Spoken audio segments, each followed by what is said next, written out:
Before we begin this video, I recommend that you visit google.com and search for dinardata.com. This website is a great resource for the latest updates on Dinar Guru news, all conveniently located on one page. For more information, I encourage you to visit the site. Question: So Mark, could RV happen tomorrow night? Marks, we don't know, but there certainly is a tremendous amount of chatter, I have heard, that it has started and things are moving. I reached out to redemption people and banking folks, and they are on standby and have not been notified yet. They have not yet been told this is it. I believe the overall process has started. Maybe just not getting to the redemption part yet. I heard that they are hopeful they can do it before the first part of the week. Talking about new currency, lower notes, signifies to Iraqis that a rate change is coming with purchasing power, being able to buy more with less, the opposite of inflation. Alok and Sudani are holding back the lower notes till they can give them the new rate. The Iraqis win, and we win because a rate change is coming which requires new notes. Parliamentary wealth, oil and gas law stalled in government halls from Iraq. They are offering achievement bonds and national bonds, and this is something they have not done since before the Iraqi invasion in 2002 to 2003. My finance ministry contact said to really focus on this. These are sovereign national achievement bonds that they are selling. He is telling me that this means they are from under US control. He says to watch for a new rate soon. Corruption: at the very last minute you're going to do something that's dramatic and you're going to create value. You're going to want to have all the bad folks under the gun and maybe even notified prior to that. We got your number. We see Saleh again on TV. This is the second time he talks to us now about the float. He's saying the float can be adventurous. We intend to have it fixed. Ours will be fixed or managed float. That is what's best at this time for Iraq and our currency.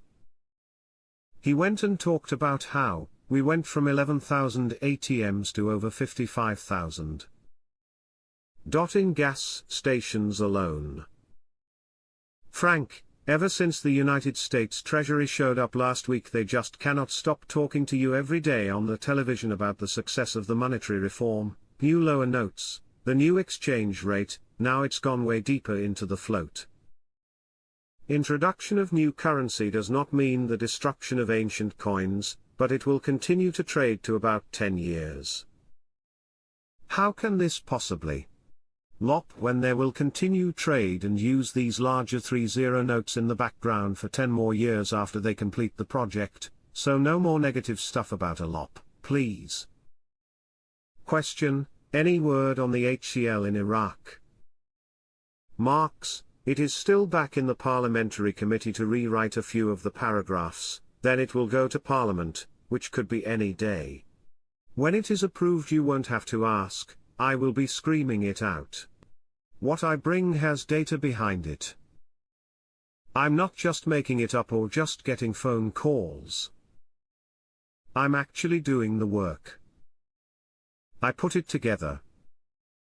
It takes a lot of time to put all the work together.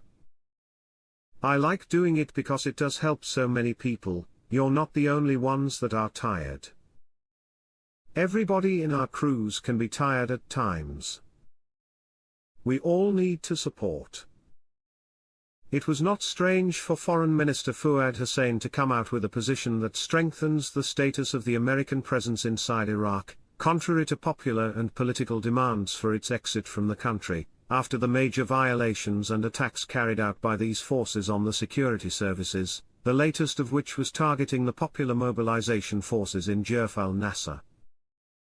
It seems that the foreign minister has sufficient information about the American presence in Iraq and the nature of this presence, through correcting the statement of the U.S. State Department spokesman Vedant Patel, who confirmed the presence of his country's forces in Iraq, while Foreign Minister Fuad Hussein issued a statement to correct that statement, denying the presence of any American forces inside Iraq.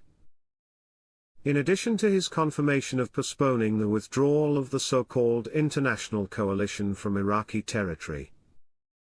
The Iraqi Foreign Ministry said in a statement that the official spokesman for the U.S. State Department gave an inaccurate answer in response to a question from a journalist. The statement added, "The Ministry of Foreign Affairs confirms that there are no American forces in Iraq except for military advisors present under the umbrella of the international coalition, and these are included in the outcomes of the work of the Supreme Military Committee, and both parties are committed to the mechanisms followed and their outcomes." He added, "The work of the Supreme Military Committee has focused during the past months on assessing the threat of the terrorist ISIS gangs, with the aim of reaching a date to end the military mission of Operation Inherent Resolve." He pointed out that the presence of international coalition advisors of all nationalities on Iraqi soil will be terminated, according to discussions that included the order of advisors' withdrawal from the sites, and all that remains is to agree on the details and date of the announcement and some other logistical aspects.